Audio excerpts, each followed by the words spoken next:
오늘 말씀의 제목은 교회의 수명입니다.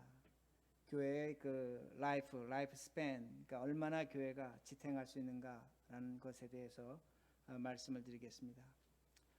최근에 우리가 물론 신학계에서 일어난 이야기가 되지만 코로나 바이러스로 인해서 우리가 비대면 시대를 맞이하고 있습니다.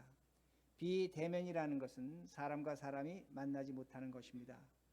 그렇게 될 때 교회의 그 생명력, 교회의 수명이 과연 얼마나 존재할 것인가에 대한 그런 토론이 교회 안에서 이루어지고 있습니다. 왜냐하면 교회라는 것은 일주일에 한 번, 최소한 일주일에 한 번 사람들이 모여서 예배를 드리는 그런 장소가 되기 때문입니다. 그런데 모이지를 못하는 겁니다.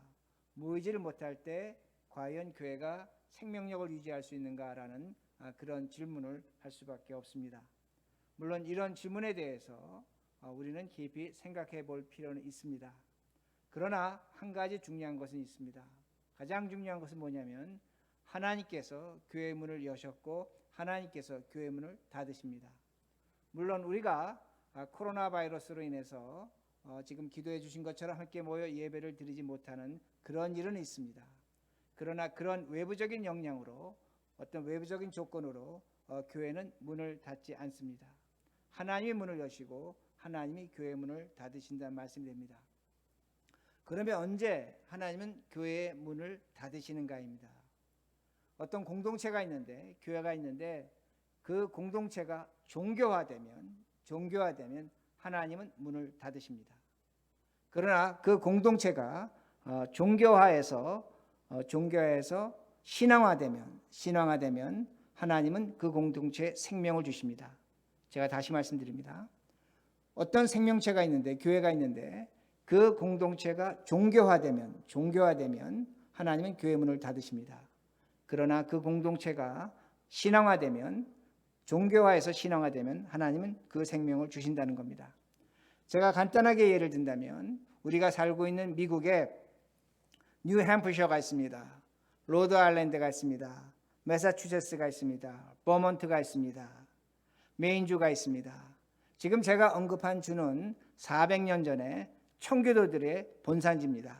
신앙의 자유를 찾아서 400년 전에 그들이 제가 좀 전에 말씀드린 그 지역에 와서 교회를 세웠습니다. 그리고 신앙생활했습니다. 그 청교도에 의해서 오늘날 미국의 정신과 가치가 세워진 것임을 우리는 부정할 수 없습니다.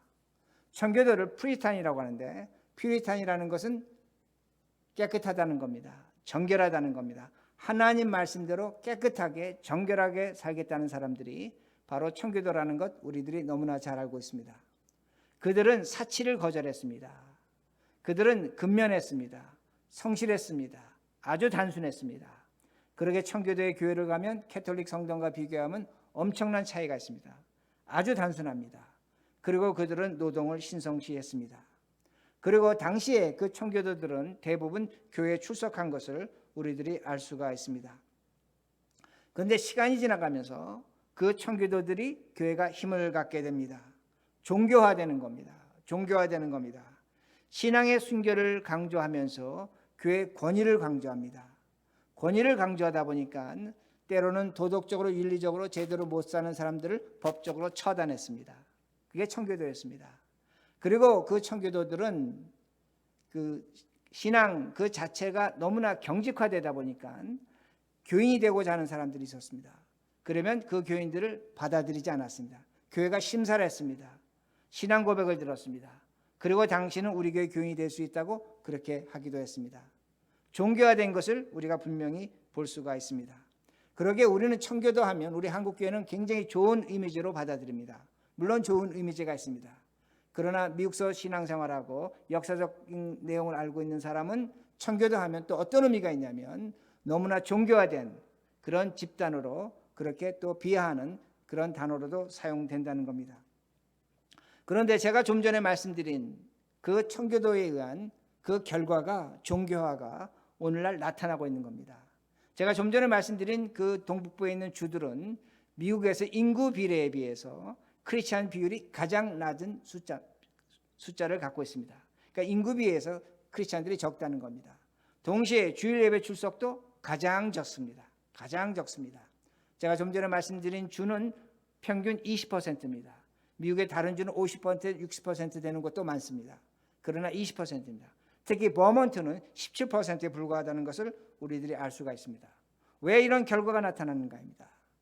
그들의 신앙이 있었습니다. 좋은 신앙이었습니다. 그러나 그것이 종교화됐다는 겁니다. 신앙이 되지 않았다는 겁니다. 그럴 때 하나님께서는 그 생명력을 빼앗아가는 것을 우리들이 볼 수가 있다는 겁니다. 이런 역사적으로 얼마든지 볼 수가 있습니다.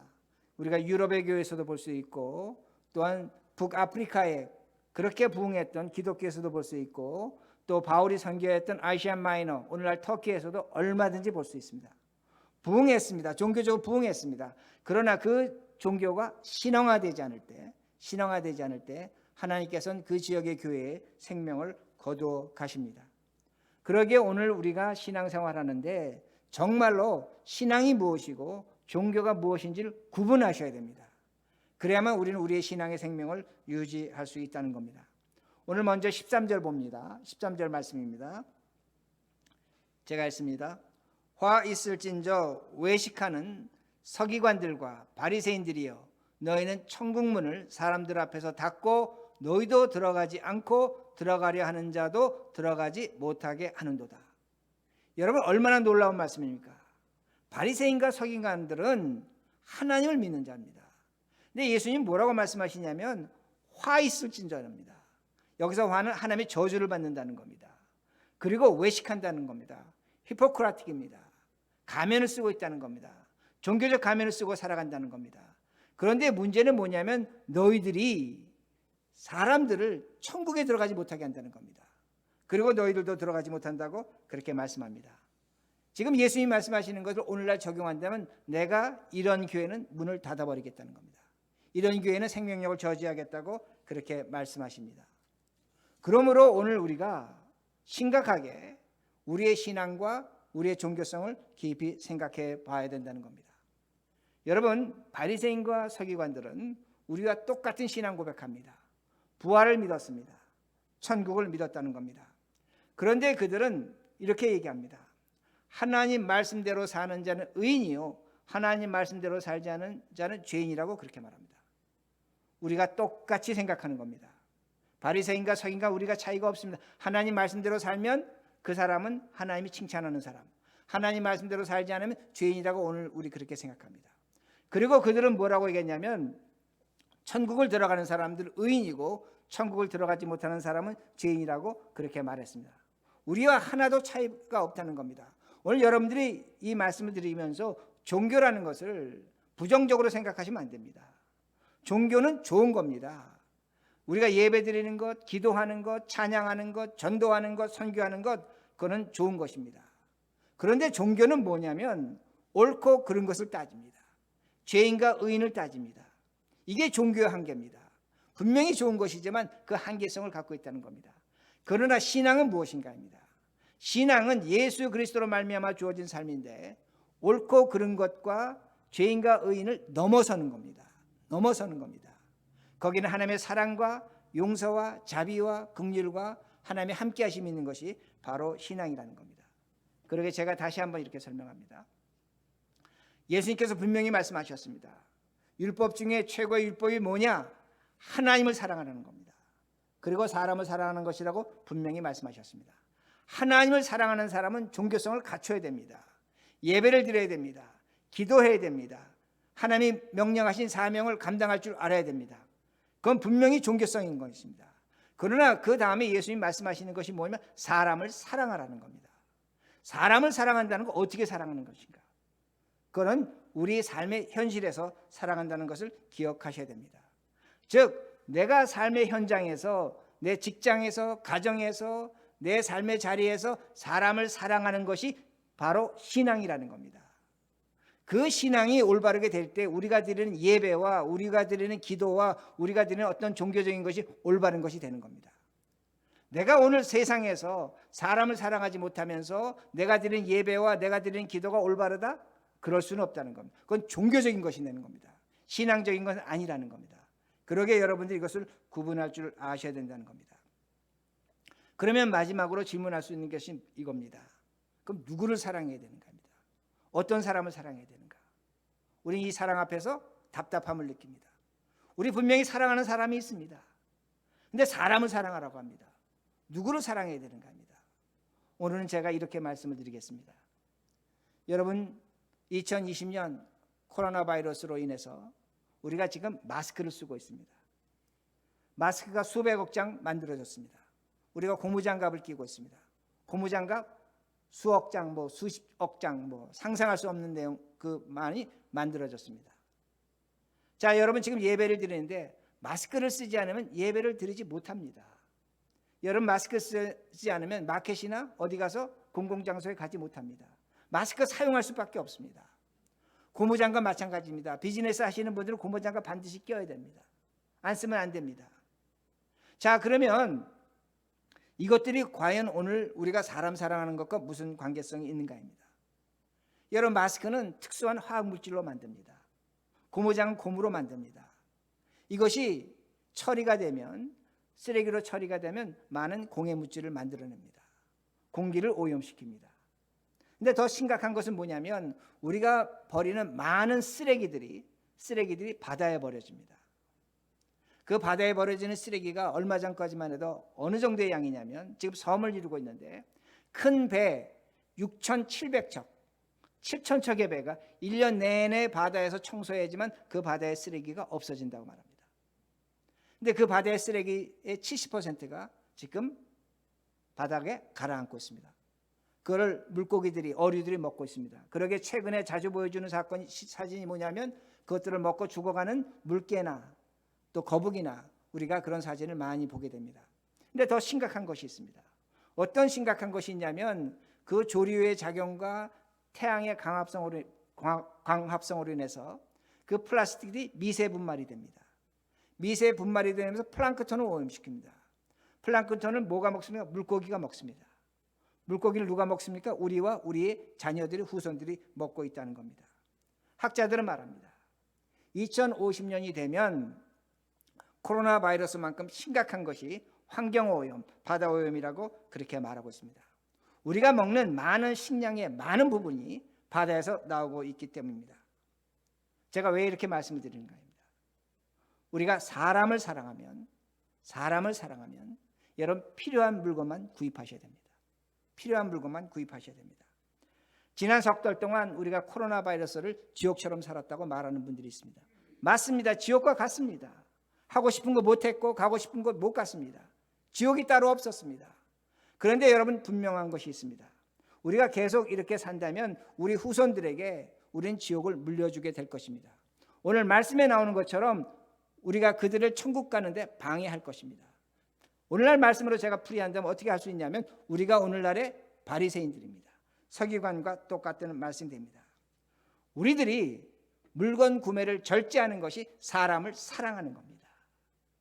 오늘 우리들이 집에서 쓰레기를 만들어내지 않으려고 최대한으로 노력하는 것, 사람을 사랑한다는 말씀이 됩니다. 우리가 방언을 합니다. 성경은 말씀합니다. 1만 마디 방언보다 사람을 사랑하라고 말씀합니다. 다시 말씀드린다면 오늘 내가 내 집에서 쓰레기를 줄이려고 최대한 애를 쓰고 있는 물건 아껴 쓰고 전략하고 충동 구매하지 않는다면 그것이 사람 사랑하는 겁니다. 오늘도 많은 사람들이 이렇게 얘기합니다. 나는 가족을 사랑합니다. 자식을 사랑합니다. 아내를 사랑합니다. 남편을 사랑합니다. 맞습니다. 그런데 다른 사람을 사랑하라고 한 교회에서 얘기하니까 어떻게 사랑하느냐. 맞습니다. 여러분 알지 못하는 사람 사랑하면 안 됩니다. 오히려 문제를 만듭니다. 여러분이 정말로 사람을 사랑한다면 신앙생활이라는 게 뭐냐 이겁니다. 그건 여러분이 갖고 있는 그 자리 현장에서 바로 이런 일 자그마하게 하는 것, 이것이 신앙생활입니다. 하나님이 이걸 보시는 겁니다.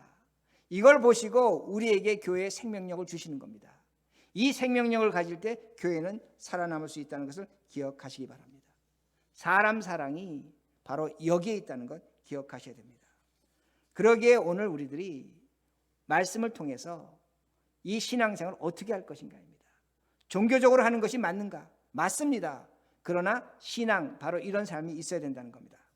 그리고 15절 말씀 보시기 바랍니다. 이렇게 말씀이 나옵니다. 15절도 화 있을진저 외식하는 서기관들과 바리새인들이여 너희는 교인 한 사람을 얻기 위하여 바다와 육지를 두루 다니다가 생기면 너희보다 배나 더 지옥 자식이 되게 하는도다. 여러분, 바리새인과 서기관 전도했습니다. 바다를 다녔습니다. 육지를 다녔습니다. 선교하고 전도했습니다. 우리와 똑같습니다. 근데 예수님이 경고하십니다. 뭐라고 경고하시냐면 너희들이 종교적으로 산다면 너희들이 전도하는 사람들이 오히려 너희들보다 지옥의 자식이 되는데 2배나 된다고 그렇게 말씀합니다. 왜 이런 말씀하시는가 합니다. 무엇 때문에 우리가 이런 말씀을 드려야 되는가? 우리는 분명히 복음을 전하고 생명을 구원한다고 하는데 왜 예수님은 우리의 생각과 반대로 말씀하시는가 합니다. 제가 이렇게 설명합니다. 바리새인과 서기관들은 사람을 죽이면 살인이라고 했습니다. 근데 예수님은 형제에게 욕하는 자, 분노하는 자를 살인이라고 말씀하셨습니다. 바리새인과 서기관은 다른 사람과 비정상적 육체 관계를 가지면 간음이라고 했습니다. 그래서 그 사람을 돌로 때려 죽였습니다. 그러나 예수님은 너희들이 마음에 음욕을 품는 자는 간음이라고 그렇게 말씀하셨습니다. 여러분, 다시 말씀드립니다. 바리새인과 서기관은 사람을 죽이면 살인, 다른 사람과 부적절한 관계를 가지면 간음이라고 했습니다. 그러나 예수님은 너희들이 마음으로 욕을 하거나 마음으로 분노하면 살인이고 또한 마음으로 옳지 않은 생각, 음란한 생각을 하면 간음이라고 그렇게 말씀하셨다는 겁니다. 뭘 얘기하는 겁니다? 종교는 행동화하는 겁니다. 종교는 행동하는 겁니다. 그러나 신앙은 마음에서 판단하고 그리고 행동하는 겁니다. 신앙과 종교의 차이는 마음에 있습니다. 다시 말씀드립니다. 신앙은 마음으로 판단하고 행동하는 것이고 종교는 말씀대로 행동하는 겁니다. 신앙과 종교의 차이는 마음에 있다는 말씀이 됩니다. 자, 이게 뭔가 제가 다시 한번 이렇게 역사적인 예를 듭니다. 지금 미국에서 조지 플로이드 사건으로 어떤 일이 일어나고 있습니까? 인종차별에 대한 항의가 일어나고 있습니다. 여러분, 미국 역사에 보면 2명의 걸출한 인권 운동가가 있습니다. 한 사람은 마틴 루터 킹 목사입니다. 다른 한 사람은 말콤 엑스라는 사람입니다. 둘 다 목사의 아들입니다. 목사의 아들입니다. 그런데 말콤 엑스는 종교적으로 인권 운동을 했습니다. 즉 그는 행동화했습니다. 어떻게 행동했냐면 백인들이 우리를 차별하니까 흑인 우리들이 폭력을 사용해서 백인들과 싸울 수 있다는 겁니다. 맞습니까? 틀립니까? 맞습니다. 왜냐하면 누가 나를 때렸는데 그 때린 거에 대한 보복을 하겠다는 겁니다. 뭐가 없는 겁니까? 마음에 돌아봄이 없는 겁니다. 마음에 반성이 없는 겁니다. 그러게 그 말콤 엑스는 폭력으로 인권운동을 한 사람이 됩니다. 그러게 그는 말합니다. 백인이 죽을 때까지 우리가 싸우자고 그렇게 말했습니다. 흑인이 잘못이 아니라 백인의 잘못이라는 겁니다.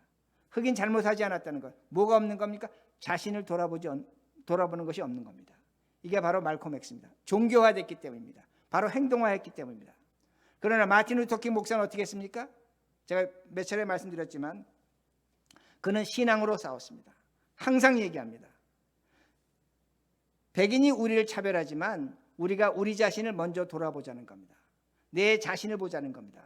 내가 죄인이라는 겁니다. 내가 못났다는 겁니다. 내가 저들로부터 차별받고 있지만 우리 안에 악이 있다는 겁니다. 그러기에 우리가 그 백인들을 향해서 싸워서는 안 된다는 겁니다. 저항해서는 안 된다는 것, 폭력해서는 안 된다는 겁니다. 그러기에 비저항이라는 것이 나온다는 말씀입니다. 신앙이라는 건 뭐냐입니다. 신앙이라는 것은 나의 잘못을 보고 상대방과 싸우긴 싸웁니다. 그러나 폭력을 사용하지 않는 겁니다. 신앙이라는 건 뭐냐면 내 잘못을 보기 때문에 상대방을 용서하는 겁니다. 이해하는 겁니다. 사랑하는 겁니다. 이게 신앙입니다. 그러게 종교와 신앙의 차이는 이렇게 엄격한 차이가 있다는 겁니다. 무슨 차이가 있냐? 제가 좀 전에 말씀드린 것처럼 내가 마음을 내가 돌아보고 있느냐입니다. 내 자신을 돌아보고 있느냐입니다. 오늘 비대면 시대입니다. 많은 사람이 교회의 미래를 걱정합니다. 우리는 종교화할 수 있습니다. 예배드리고 기도하고 찬송하는 것으로 우리가 하나님께 영광 돌린다고 그렇게 말합니다. 틀린 건 아닙니다. 그러나 신앙화되어야 됩니다. 오늘도 우리가 우리의 죄악을 보고 우리의 잘못된 것을 보고 더 나아가서 우리가 죄악과 싸워야 합니다. 거기엔 용서가 있고 사랑이 있고 이해가 있는 겁니다. 그럴 때 하나님은 그 교회를, 우리의 생명을 지켜주신다는 말씀입니다. 그리고 오늘 말씀이 나오는데 제가 성경은 찾아서 읽진 않겠습니다. 16절부터 마지막 절까지 말씀인데 유대인들이 맹세를 했습니다. 맹세를 하는데 이 사람들이 성전으로 맹세하고 성전의 금으로 맹세했습니다. 또 어떤 사람들은 제단으로 맹세하고 제단의 제물로 맹세했습니다. 그렇게 맹세를 했다는 겁니다. 근데 예수님께서 유대인들에게 질문하십니다. 어떻게 질문하시냐면 너희들이 맹세를 하는데 성전으로 맹세하고 성전의 금으로 맹세하고 제단으로 맹세하고 제단의 제물로 맹세했는데 어떤 것이 중요하냐고 그렇게 질문하십니다. 자, 무엇이 중요합니까? 제물과 금이 중요합니까? 성전과 제단이 중요합니까? 뭐가 중요합니까?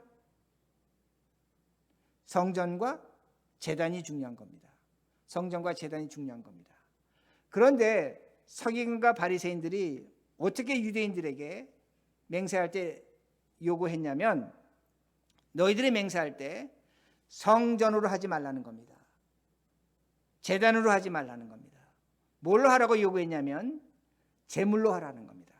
금으로 하라는 겁니다. 왜 그렇게 요구를 했냐면 어떤 사람이 맹세를 했습니다. 맹세를 하지 못하면 그 제물, 그 금을 하나님께 드려야 됩니다. 형식적으로 하나님께 드리는 겁니다. 그러나 실질적으로 누가 갖습니까? 서기관과 바리새인들이 갖는 겁니다. 종교 지도자들이 갖는 겁니다.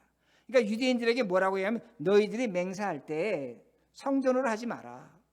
제단으로 하지 마라. 뭘로 하라? 제물로 하라. 금으로 하라. 그렇게 가르쳤다는 겁니다. 이렇게 가르친 이유를 뭐냐면 바로 그들이 유익이 있기 때문입니다. 돈이 생기기 때문이라는 말씀입니다. 그러게 예수님은 16절에 뭐라고 말씀하냐면 화 있을 진저 소경으로 인도하는 자들이라고 그렇게 분노하시며 질책하십니다. 자, 이것이 오늘날 우리에게 무슨 상관이 있는가입니다. 여러분 한번 생각해 보시기 바랍니다. 재물과 금은 캐시로 만들 수 있는 겁니다. 당장 돈이 될 수 있는 겁니다. 이익이 생길 수 있는 겁니다. 그러나 성전과 제단은 손댈 수 없는 겁니다. 돈으로 만들 수 없는 겁니다. 그들에게 이익이 되지 않는다는 말씀입니다. 오늘 우리 자신도 마찬가지입니다. 여러분 자신도 이렇게 예배를 드리지만 우리가 솔직하게 하나님 앞에서 이 교회와 우리가 갖고 있는 캐시와 어떤 것이 중요한가입니다. 무엇이 중요한가입니다. 어떤 것이 중요합니까? 우리는 말로는 바리새인과 서기관처럼 교회가 중요합니다. 성전이 중요합니다. 제단이 중요합니다. 그렇게 말합니다. 그러나 우리 마음속 깊은 곳은 돈이 중요합니다. 금이 중요합니다. 재물이 중요합니다. 좀 안 된 얘기지만 이런 분을 만날 때가 있습니다. 자신이 교회를 선택하는데 교회의 위치, 편리함, 교육, 여러 가지 가치를 구분합니다. 자신에게 이익이 되는 것을 교회로 선택합니다. 충분히 이해합니다. 충분히 이해합니다. 그러게 교회를 쇼핑한다는 단어가 나옵니다. 쇼핑한다는 단어는 뭡니까? 나에게 얼마나 이익이 되는가를 따라서 신앙생활을 하겠다는 겁니다. 안 된 얘기지만 이건 종교성입니다. 이건 신앙은 아니라는 말씀입니다. 자, 그러면 이걸 우리가 어떻게 해결해야 될 것인가입니다. 여러분 사복음서를 보면 예수님은 단 한 번도 돈을 손에 대신 적이 없습니다. 예수님은 돈을 만지신 적이 없습니다. 예수님은 돈이 필요하면 베드로에게 낚시를 해서 돈을 그 물고기 배에 얻어서 세금을 내게 하셨습니다. 또한 가룟 유다를 통해서 돈을 사용하신 것을 우리가 얼마든지 알 수가 있습니다.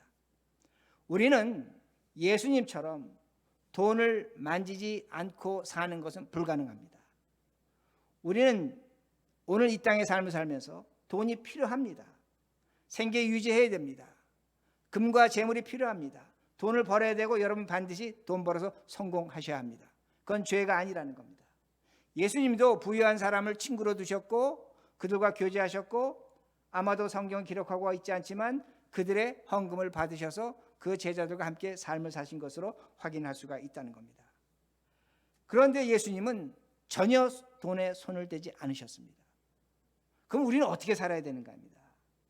근데 예수님 뭐라고 말씀하시냐면 너희들이 하나님과 동시에 섬길 수 없다고 그렇게 말씀하십니다. 자, 이 말씀의 의미는 뭐냐면 우리가 하나님을 선택하면 돈을 섬기지 못한다는 겁니다. 우리가 돈을 선택하면 하나님을 배제시킨다는 겁니다. 즉 예수님이 말씀하시고자 하는 그 목적은 뭐냐면 돈과 하나님은 적대적 관계라는 겁니다. 돈과 하나님은 적대적 관계라는 겁니다. 그러면 우리는 도대체 어떻게 그 사이에서 신앙생활을 해야 되는가입니다. 우리는 제가 목사지만 다시 말씀드립니다. 돈을 선택할 수밖에 없습니다. 돈을 선택한다면 뭘 선택하는 겁니까? 하나님의 적을 선택하는 겁니다. 하나님의 적을 선택했다면 우리는 신앙인으로서 어떻게 해야 되는가? 그것이 질문입니다. 그 질문의 답은 뭐냐면 그 적은 없애버려야 되는 겁니다. 없애버려야 되는 겁니다. 그 없앤다는 것은 무엇이냐면 사용하는 겁니다. 내가 갖고 있는 소유에 관계없이 사용하는 겁니다. 낭비하지 않은 것이 아닙니다. 여러분 성경을 보면 가룟 유다는 돈이 있었음에도 불구하고 그 돈을 감추었습니다. 사용하지 않았습니다. 그러게 그는 예수 그리스도를 팔 수밖에 없었습니다. 베드로에게 돈이 있었습니다. 그러나 그 베드로는 그 돈을 사용한 것을 우리에게 성경이 보여주고 있습니다. 그러므로 우리가 신앙생활하는 것이 무엇인가입니다. 신앙생활하는 것은 나의 것을 나누는 것입니다. 나누는 것입니다. 그런데 내 것을 나누면 100% 손해입니다. 다시 말씀드립니다. 내가 오늘 돈을 갖고 있는데 그 돈을 나누면 그 돈은 나로부터 떠나가는 겁니다. 손해볼 수밖에 없다는 겁니다. 그런데 예수님 뭐라고 말씀하시냐면 예수님은 받는 자보다 주는 자가 복이 있다고 말씀하십니다. 그러면 왜 예수님은 그렇게 말씀하시죠? 나는 손해봤는데 왜 받는 자가 주는 자가 복이 있다고 말씀하시는 겁니다. 그 손해본 자리, 그 빈자리에 하나님의 것으로 채우신다는 겁니다. 하나님의 것으로 채우신다는 겁니다. 그러게 복이 있다고 말씀하시는 겁니다. 제가 다시 이렇게 예를 듭니다. 여러분들 예수님은 가난한 자를 사랑하십니다. 분명히 사랑하십니다. 그런데 성경을 보면 세리장 삭개오가 있습니다. 삭개오는 부유한 자였습니다.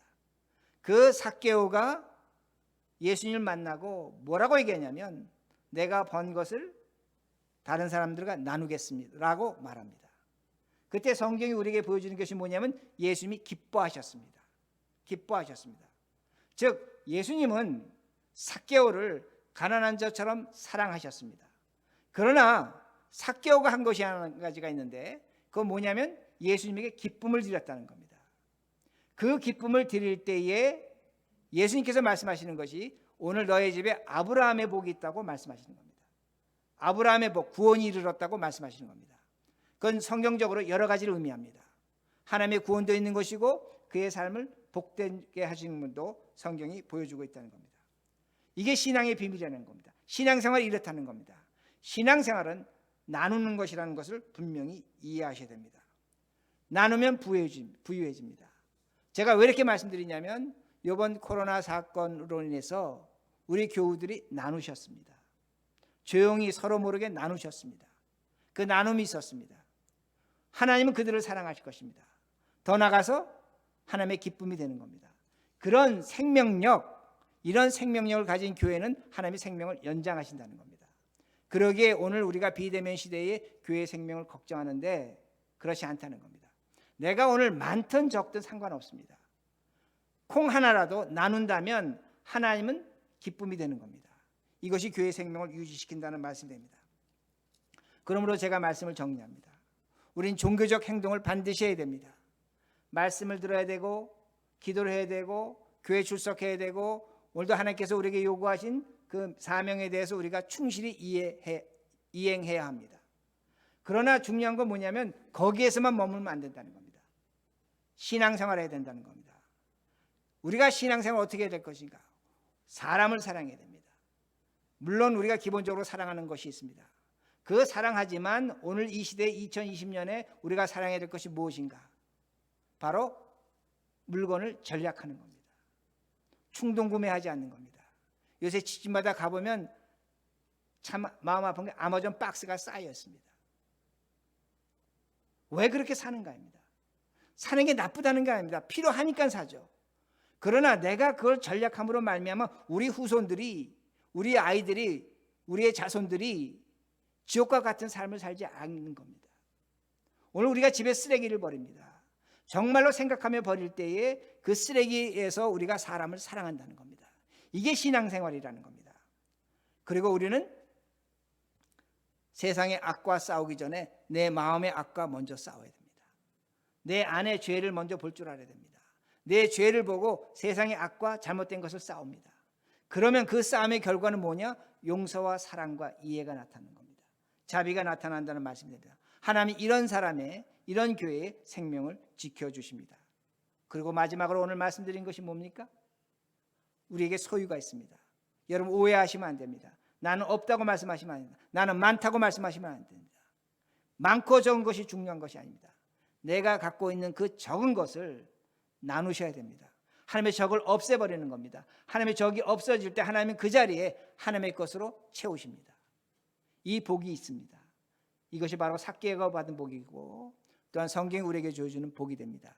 이 복을 가진 자들이 교회를 세우는 겁니다. 생명력을 유지시키는 겁니다. 이런 신앙생활 하시는 우리 모두가 되기를 간절히 바랍니다.